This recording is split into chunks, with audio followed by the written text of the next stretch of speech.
Hola, buenos días, buenas noches, ¿cómo está? San Miguel y Chicago, di las muertes, the Day of the Dead, and why we celebrate it. I told you I was going to do this, and the purple is representing the malady that took my mother's life.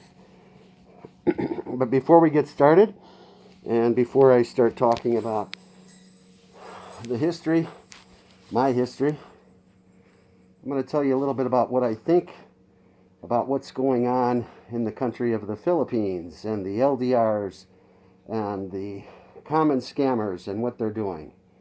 And it stems from, I think, even the youth, that they're coming up even from small ones to, adulthood and learning that that's the way of life. That's how you eat. It's not by catching a fish or selling a piece of fruit in the market. It's by getting online and finding some American or some other foreigner who's going to be, as it were, like their Christ and save them. But we can't take 2 fish and 5 loaves and feed thousands. So unfortunately, it's not the case with all Americans. We just don't have the means. And believe you me, the rate of marriage in this country would be limited if one were to find somebody with the golden heart of the Philippine women, if he had to take care of the family, as it were. I think that we wouldn't even have marriage in this country either, or as much of. I'm under the impression that, that it's what a lot of the women there, and even the men, it seems like, and from what I've seen, even from this person that I was speaking with for such a long time, is that the men are very spoiled. Even though they're older, they just don't do as much as what you might think, and the mother just dotes over them and does everything for them. And then they grow up, and then they would expect the same from their women. And I think that they've recognized that because of some of the hunger and the lust for women, and how easy it is to get in that country, that they go there for that and not for anything else. Because a lot of men today, and even from when I was younger, we're taught to be self-sufficient. If we're parented well, those that are, they're educated and they're taught to cook and to clean and to sew and iron. And the only thing they can't do is make children unless they're with, their significant other. And of course, later on in life, they would settle down and meet somebody, hopefully, and start a family. And then they'd go off and do their thing. Unfortunately, a lot of us that are older have done that already, been there, done that, as they say. And when we come to your country looking for maybe a new start, and we want to find that golden-hearted woman that has, domestic qualities, that's all we're looking for. We're not looking to raise families and or villages. I know Oprah said that if you want to raise a child, you need a village. Well, we want a wife. We're not looking to raise no village or to support one. Now, we can be supportive in other ways, but financially, I think that that's a little unreasonable, unless as a family or as a team, we're doing something besides working the internet and trying to, come by dishonest gain to take from others. That's just not the way to do things. I know that's a big business. It's a billion-dollar business, actually, and maybe you guys have just caught on, or you've known that for some time, that sells, And there's a lot of pimps and hoes in the world, and that's here too.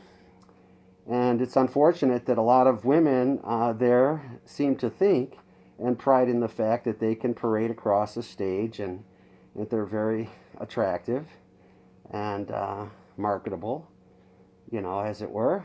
And maybe the guys are looking at them, even the Philippine guys, thinking, you can make me a lot of money, and they just want to sit on a throne of sorts and let the women do the work for them, and that's the way you guys pull it in. But there are a lot of good-hearted and not they're not soft in the head by any means. I want you to know that. The men of the world are taking the red pill versus the blue pill because I think that they have been for so long, and they realize the cost factor and that it's not worth either the risk and or what they're going to get in return. I think it's like investing in something, so I think that's really a bad way to go about it. Now listen, I didn't come on here to scare you. Like I said, there's a movie called Coco. This is not so much a Spanish tradition as it is Mexican, and it's the other side of what my father was. And I did tell you that it was a Ricky and Lucy arrangement, and that's what I'm going to show you. So it's a Ricky and a Lucy. You're going to meet my parents. And I don't have them stuffed in a closet or anything like that, but oops, I gotta get my sombrero. My sombrero is coming off. Well, by introduction, this is the Ricky and Lucy I was talking about. This is the man that raised me and the mother, my mom and dad. And there's some things that I keep close to me and then some of my experience. My mother loved birds, and last name was not Bird, but it was a bird. I'm not going to tell you her last name, just for privacy reasons. And there she is up there too. My father here, my mother there. And it's my beautiful sister and her husband and their pet. And they're also celebrating the holiday. These birds also are from other places in the world where my grandmother did bring them back as souvenirs, etc. My mother loved wine, so I keep that there. I was a clown, went to clown college, did that as well. So anyway, the things that my parents taught me was always to be self-sufficient. Self-sufficient. Got a whole book on Lucy. And there was me as a child with my mother.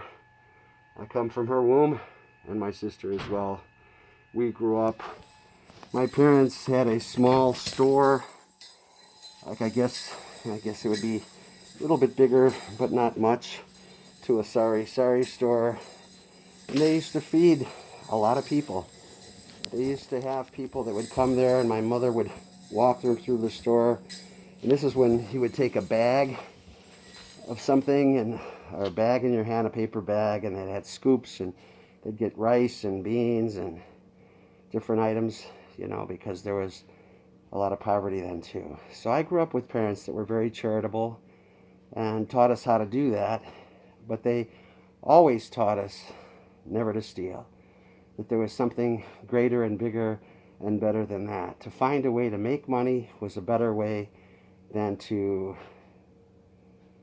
take it from somebody else and then feel good about it and then eat. Yeah, your belly's full, but you took it off somebody else. And that's not a good thing. And I think that that's just being, too much of that is going on over there.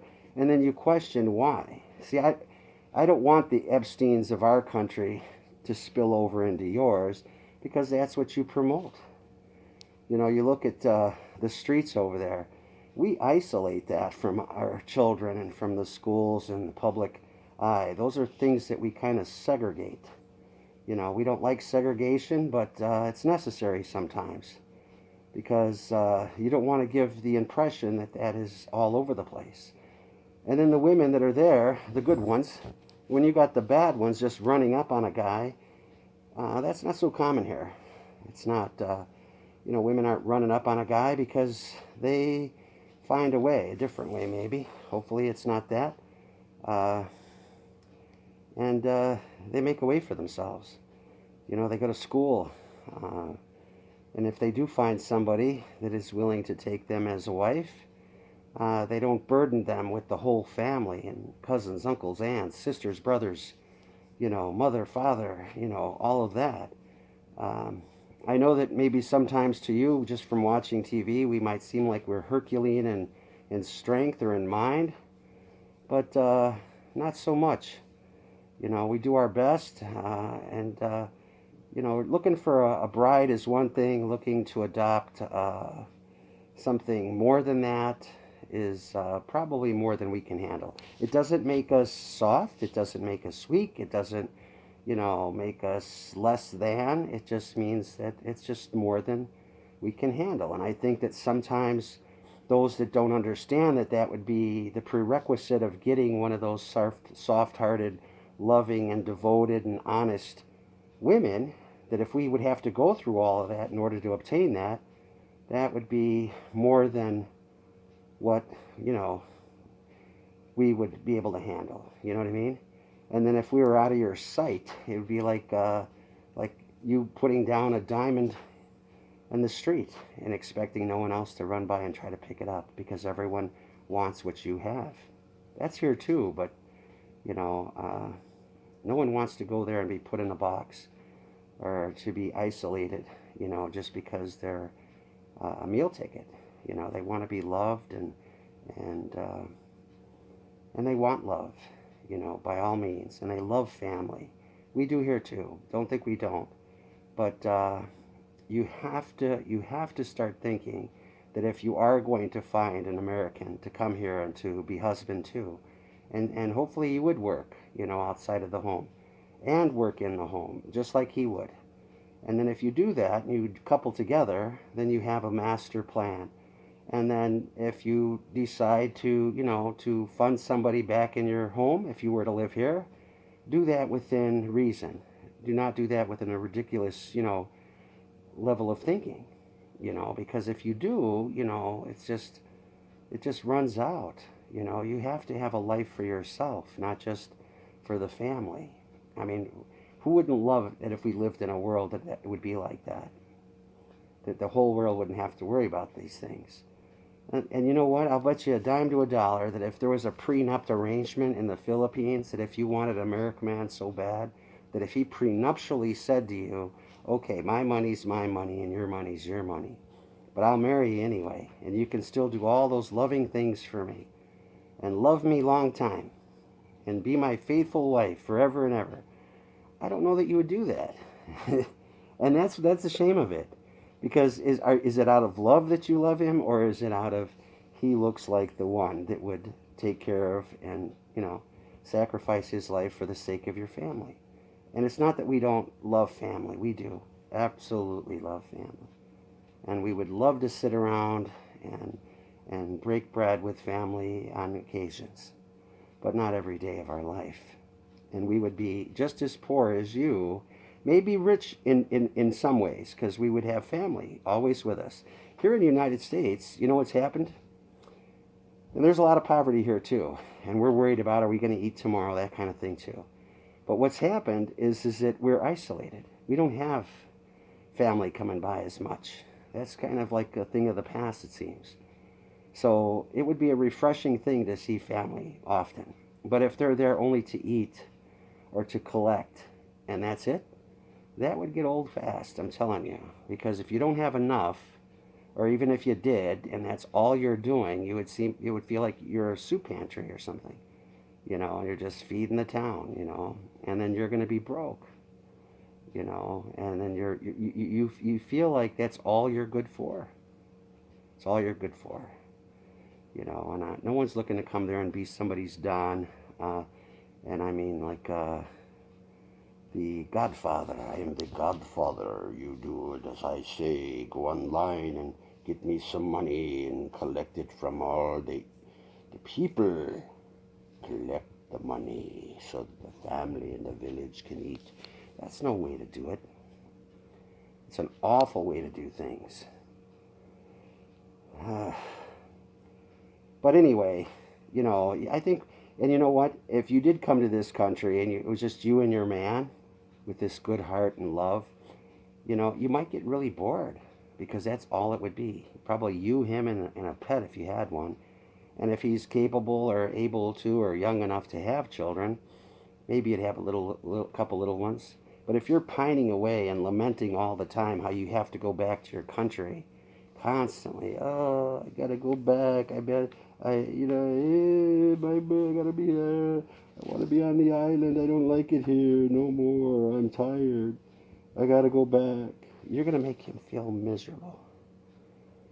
And if you're gonna come here and feel miserable, he's gonna be miserable. So that would just be a life of misery for both of you, which would not be recommended. But if he goes there and everyone's loving him, are you loving him because he's a lovable person, he's funny, he's got talents, or are you loving him because he's got a pocket full of money? But because by the time his pockets are empty, you may not love him as much as you thought you did. When he grows old and he's not able to anymore, you know. So, I say all that to say, I would like to see the Philippines straighten all that out if they could. I'd like to see some of that segregated so that some good, people can come there, maybe even with their children, and see some really wonderful sights and eat some delicious food, and maybe by chance meet one of those wonderful Filipinas that wants to either stay there. If they have a family, they're all going to work together with you as a family and make it happen. Or if she's going to come here, the same. I'd like to see some of those opportunities open up. And, for all the things that are going on, if things are so bad there, you need to go to your government. When you start doing your voting, you need to find out who's doing what and what they're going to do or not do, and either keep them in there or get them out. And make your paradise a paradise. And we're trying to do that here. I don't know if we're doing so good about it or what, but at the end of the day, let's all live together, be happy, be peaceful, remember where you came from. We all have a heritage, we all have traditions, and hopefully they're good ones, and that we come from better things. And think of your past, think of your future, and remember, we are all dust, and from dust we came, and dust we will return. Remember that. All right? Thank you. Adiós, amigos, compadres, comadres. Mucho gusto. Me llamo Miguel. Esto es Jake. Adiós. And happy, happy, happy de las Muertes. You can make a difference. Make a difference. Make a difference. Do right by your neighbor, by your friends, by your family, by your brother next door. Learn traditions. Embrace the cultures of the world. Eat their food. Have a good life. Remember, God is watching. All of us.